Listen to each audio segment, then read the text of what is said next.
కారం రంగు రుచితో ఉంటుంది. ఆచి మిరపపొడి అదరగొట్టే కారం రంగు రుచి. ఇవాళే విశాఖ గుంటూరు మేయర్ ఎన్నికలు. కూటమి ఖాతాలోకే విశాఖ గుంటూరు మేయర్ పీఠాలు వెళ్లనున్నాయి. దానికి సంబంధించిన బ్రేకింగ్ న్యూస్ మనం చూస్తున్నాం. లాంఛనం కానుంది మేయర్ అభ్యర్థుల విజయం. తుని, పాలకొండ కూడా కూటమి ఖాతాలోకే వెళ్లే అవకాశం ఉంది. తీవ్ర ఉత్కంఠ రేపుతోంది కుప్పం చైర్మన్ ఎన్నిక. కుప్పం చైర్మన్ స్థానానికి పోటీ పడుతుంది టీడీపీ, వైసీపీ పార్టీలు. సంఖ్యాపరంగా చూస్తే వైసీపీకే కుప్పం చైర్మన్ పీఠం దక్కనుంది. ఇక కూటమి ఖాతాలో మరో 2 కీలకమైన నగర పాలక పీఠాలు చేరనున్నాయి. రాష్ట్రంలో కీలకమైన విశాఖ, గుంటూరు మేయర్ల ఎన్నిక ఇవాళ జరగనుంది. 2 నగర పాలక సంస్థల్లోనూ కూటమి అభ్యర్థుల విజయం లాంఛనం కానుంది.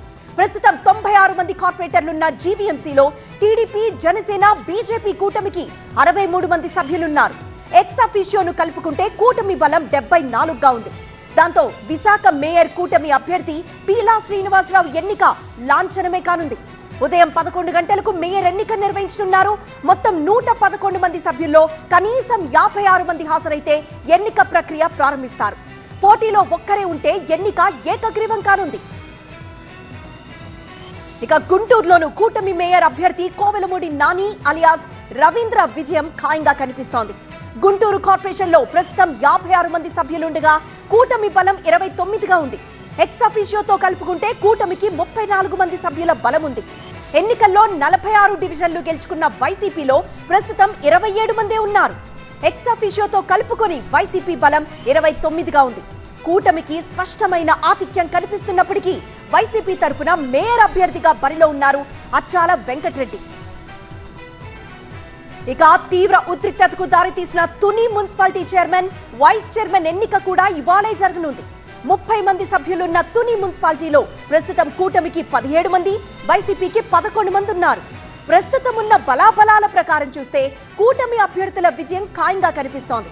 తుని చైర్పర్సన్ అభ్యర్థిగా నార్ల భువనేశ్వరి, వైస్ చైర్మన్ అభ్యర్థిగా ఆచంట సురేష్ ను ప్రకటించింది టీడీపీ. సీఎం చంద్రబాబు సొంత నియోజకవర్గం కుప్పం మున్సిపాలిటీ చైర్మన్ ఎన్నికైతే మరింత ఉత్కంఠ రేపుతోంది. ఇక్కడ టీడీపీ, వైసీపీ మధ్య నువ్వా నేనా అన్నట్లుగా ఫైట్ నడుస్తోంది. 3 ఎక్స్ అఫీషియో సభ్యులతో కలిపి మొత్తం సభ్యులు 28. మున్సిపల్ చైర్మన్ సుధీర్ రాజీనామాతో ప్రస్తుతం సభ్యుల సంఖ్య 27. 25 మంది కౌన్సిలర్లున్న కుప్పం మున్సిపాలిటీలో ఒక ఎక్స్ అఫీషియోతో కలిపి టీడీపీకి 11 మంది సభ్యుల బలం ఉంది. ఎన్నికల్లో 19 ఓట్లు గెలుచుకున్న వైసీపీలో ప్రస్తుతం 14 మంది ఉన్నారు. ఒక ఎక్స్ అఫీషియోతో కలిపి వైసీపీ బలం 15గా ఉంది. చైర్మన్ పీఠాన్ని దక్కించుకోవాలంటే మ్యాజిక్ ఫిగర్ 14గా ఉంది. దాంతో కుప్పం మున్సిపాలిటీ తమదేనన్న ధీమాతో ఉంది వైసీపీ. ఎమ్మెల్సీ భరత్ ఆధ్వర్యంలో బెంగళూరు క్యాంప్ లో ఉన్న వైసీపీ కౌన్సిలర్లు ఇవాళ నేరుగా కౌన్సిల్ మీటింగ్ కి రానున్నారు.